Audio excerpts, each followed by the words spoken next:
I think that we are hoping to hear a little bit from Michael now, who is going to be talking us through what are the ways that people are able to prepare, because we know that there is this risk of detention that people are facing, and there are things that we can do to help feel more empowered and more prepared in case that might happen. So I think that I'm just looking for brilliant, fantastic. Hi, Michael. Great to share the screen with you. So am I right in thinking that you're going to be giving us a bit of a presentation now? Yeah, hi everyone. Thanks for having me here today. What I'm just going to do is give a little overview of a workshop that we run at these Oswald's Fallen at Right to Remain, to help people to think about preparing in case they might be detained. And these are strategies that have been developed by people who have been living through the immigration and asylum enforcement system for a long time, and have come up with coping strategies and with some practical steps that some people might be able to take to help themselves and to help others who are at risk of detention. Who can be detained? We need to think about that. If you look at the immigration rules, it will say that everybody who's subject to immigration control can be detained. That's anybody who's not got their right to remain in the UK yet. Now, the Home Office has lots of rules about who should and shouldn't be detained. For example, people who are unaccompanied children, people who are survivors of torture, survivors of sexual violence. But we know that even with the rules like that, the Home Office breaks its own rules all the time. So there are a lot of people who are at risk. Now, just because you might come into the category of somebody that could be detained doesn't mean that you will be. There are times where you're at lower risk. There are times when you may be at higher risk. For example, if you've lost an appeal in court, you might become more at risk. But this doesn't mean that you're going to be detained. There's a lot of people who will continue for years with no progress at all in their legal case and are never detained. Sometimes it might seem random. Sometimes you might try and work out what the Home Office is trying to do, but generally don't try and work out what the Home Office is trying to do, because a lot of the time there's no reason. That being said, even though most people are not going to be detained, far too many are, and even just being at risk of detention can cause a lot of stress and anxiety. Everything about the immigration and asylum system, as most of you will know, can be stressful. You can't always prevent detention happening, but the things you can do to take back some control, steps that you can take which can reduce the stress a bit, reduce the impact of detention if it does happen to you, and it can help you, if you are detained, to get out and get back home. To start with, thinking about just being prepared, we're talking about, can you understand where you are in the legal system? Do you know your current situation, where you fit in? What risk are you at the moment? What options do you have with a legal case? If you've got a lawyer, keep in touch with your lawyer, because if detention happens, it can be happening so suddenly that you can lose touch and that the clock starts ticking. A lot of people are making sure that they're keeping their Home Office documents, especially the most recent Home Office letters about the status of the case, with them at all times. For example, when you go to report, take them with you. Some people take a photograph of the phone of their documents and email it to themselves, so that if they get to detention, you'll get access to the internet. You can go on and you can access your documents and maybe give it to a lawyer there. And just take some time to be planning ahead. What would you do if it happened to you? Because remember, like the Home Office, you know what it's like with the Home Office, quite often nothing will happen for months and months and years, and you want them to hurry up, and then suddenly, bang, everything happens all at once, and you can't properly react in that situation. So you need to plan ahead. And I'm going to give some examples of some plans that people have used for that. Hopefully you're never going to be detained. Hopefully it's never going to happen. But if it does, you'll be thankful for planning ahead with some simple steps that you can take for yourself.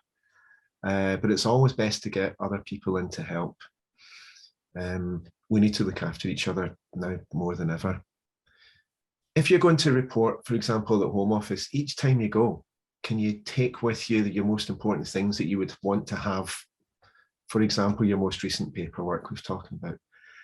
And we've put down people will take a paper list of phone numbers when they go, because quite often, well, when you're detained, if you're detained, they will probably take your telephone off you, they'll take your mobile off you.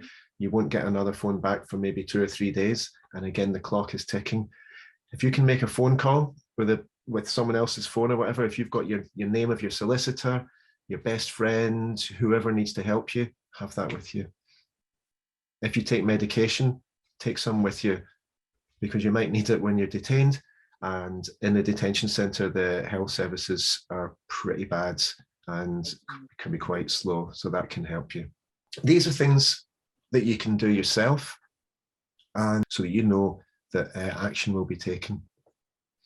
Signing support. Some of you might have heard of. There are schemes where, well, it might be just friendly buddying where somebody comes down to, for example, the reporting centre with you when you go to sign. There are some places across the country where there are small groups setting up to do this. Glasgow, in the Unity Centre in Glasgow, was one of the first community groups to get really set up to do this quite officially. They happen to have a little shop front office near the reporting centre in Glasgow. People can come in before they go and report to the Unity Centre, and if they don't come out within half an hour or whatever they said, they'll take up a bit of paper and go, okay, this is so-and-so, they want us to call this number, they want to take this action for them. There are schemes, for example, in Liverpool, there's one that we've been helping with a little bit, of volunteers who've got a phone system. And there are some groups who will stand outside reporting centres, giving information to people and taking numbers and saying, you know, we can help you. Do you want to sort of get involved in our scheme? Some of these schemes are organised. Some of them are informal and friendly. Some of them will help people, for example, with accompanying, just to deal with the stress of that day of going to the appointment and phew, it's all over now. Should we have a cup of tea and relax a bit? Really important stuff. Some groups will be taking action for people when they're detained, and some will do both of these things. If there isn't that kind of scheme in the area where you live and you think you'd like that kind of support, look for them. There probably is. Get in touch with these Wasmus for your local groups, with Migrants Organised, with Right to Remain, with the community groups in your own area, and find out, can somebody help me with this? I mentioned about having an action plan. And this is basically just a checklist of actions that people will take if someone's detained, and something that you've agreed with people beforehand. Because if you're detained, it's usually going to happen suddenly without warning. You might have only a few days to get your lawyer into action, or to even find a lawyer first to get them into action to stop a removal happening, and the clock is ticking as soon as you take them. There are some examples we've given here of just immediate actions that somebody can take. So that can be you phone up and say, I'm being detained, or they've not heard from you and they know what they're going to do. They might be the person that's going to phone your solicitor, contact your best friends, contact your community centre, your church, your mosque, your temple, whatever, and maybe even go to your house to collect important things for you. It really pays to think, what would I need? What would I need with me in those emergency times? Think what would happen and agree on that with people that they can help you with. There are lots of information that we've put together on, for example, the Right to Remain website and the Right to Remain toolkit. Have a look in there. It's got lots of tips and advice that people have found that's really helped them when planning for in case this sort of thing happens. When you get to detention, again, you have to act fast, and it helps to prepare, to maybe think about what it's going to be like when I'm detained. It's not something that a lot of people want to think about. If you've been detained, you don't want to think about it again, but think ahead.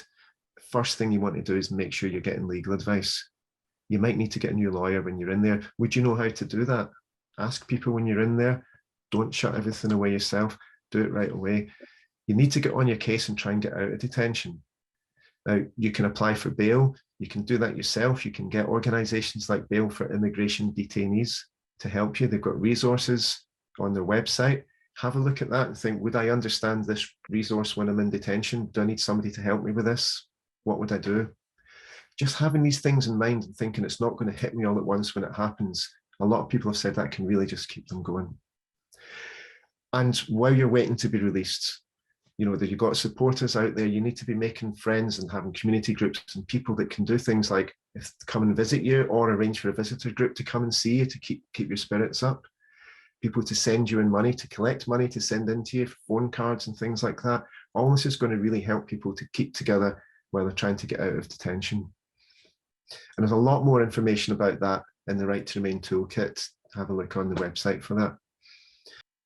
Just to kind of sum up, this is just an idea of an overview, sorry, of a workshop that we do that is a lot more participative. It helps people think about what actions they can take for themselves or for someone else. It's the kind of thing that I think it's really important that we do talk about people's fears about detention and what we can do to limit those fears and help people to get through this system. But when it comes down to it, the only thing that's going to stop people being detained is if we get rid of the detention system altogether, which is why with These Walls Must Fall and Right to Remain and all our friends, we're trying to support each other while we're doing this, but remembering that we're not just trying to get through this, we're trying to make a real change. And that's what we're trying to get through with the These Walls Must Fall and the Solidarity Knows No Borders sort of principles of organising and campaigning and looking after each other.